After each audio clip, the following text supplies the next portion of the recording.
episode 10. My name is Jonathan Cottrell, and I'm your host. And today we're going to be talking about how to approach a programmatic problem. It's a bit of a tongue twister, but it's something that I think every programmer, every developer is interested in. This actually is prompted by an email that I got from a listener named Kevin. And Kevin is a junior CS major, and he's wondering if I could discuss this issue of how do I approach a programmatic problem, and how do I go from just having an idea to making it a reality. There's a great quote that has been attributed to Charles Kettering. The quote basically says that a problem well stated is a problem half solved. And there's a smattering of other quotes that say basically the same thing, that if I was given a problem, I'd spend 90% of the time defining what the problem actually was and 10% of the time implementing the solution. So for developers, I think we should learn from this empirical knowledge about how to solve problems. And the very first thing that we have to do to solve a problem is to understand the problem thoroughly. A lot of the time, what this means is to inspect the problem in as many ways as possible. So I'm going to give you a few steps that I usually use to solve any given problem. And that starts with that inspection process. So step one is to get out a piece of paper and a pen and draw out your problem. Draw out whatever it is that you're trying to do. A lot of the time, this ends up being little shapes that represent the nouns of whatever the problem is. So whether that's a model or some other kind of resource, some kind of thing that is a part of your problem. So like a user, for example, or an account, or a file. These are all these different things that could possibly be a part of a problem. You draw out the problem. So how do these things relate to each other? What do they need to do in order to get to the solution point?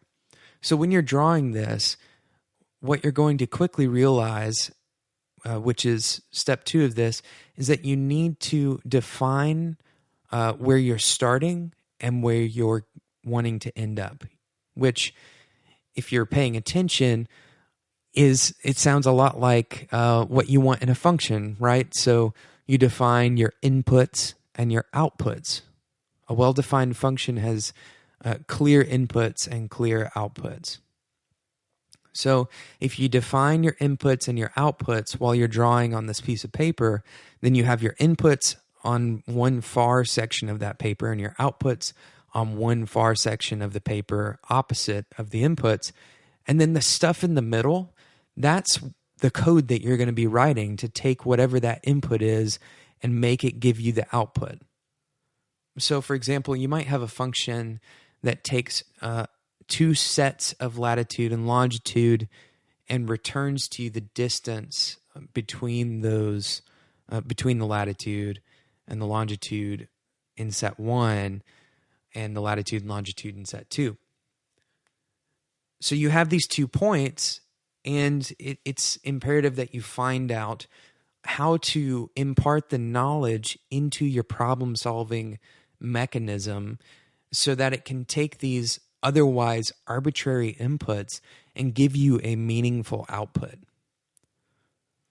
So the final step here is to break down every single small piece between the input and the desired output. And this is very procedural thinking. What you're going to want to do is figure out what are the steps of knowledge necessary for me to write into my code so that this function or this particular problem-solving method has the necessary information to take the beginning function arguments or whatever it is that this thing already knows about and return to me the thing that I want to know about. So I want you to focus on something that I said there, specifically about imparting knowledge into the code that you write. When you write code that translates 2 points of latitude and longitude into some sort of distance between those 2 points, you are imparting knowledge into your code that was found by a human that went and figured out how to do this. They went and figured out, how do I determine what the distance is between these 2 points? And those 2 points, by the way, were created on a map that was also built by humans. And in fact, distance is an arbitrary measure that only humans understand. So all of this computing that you are doing is basically a complex way of saying, I'm going to take something that humans have done in their minds and humans have done through research, and I'm going to put it into a computer. I'm going to take this knowledge, this empirically researched knowledge, and put it into a computer so that then I can reuse it and share it and make it do other things. So I can take more knowledge and stack it on top, or so that other people can take more knowledge and stack it on top.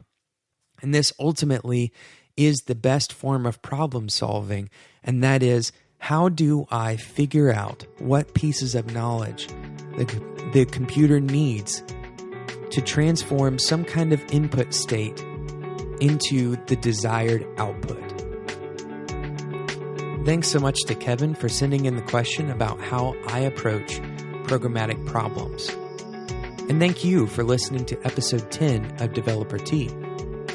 If you're enjoying the show, be sure to drop a review into iTunes. If you have any feedback for me, you can get at me on Twitter at @DeveloperT, or you can email me directly at developerT@gmail.com. We also have a website at developerT.com where you can leave comments on each of the episodes, including this one. Until next time, enjoy your tea.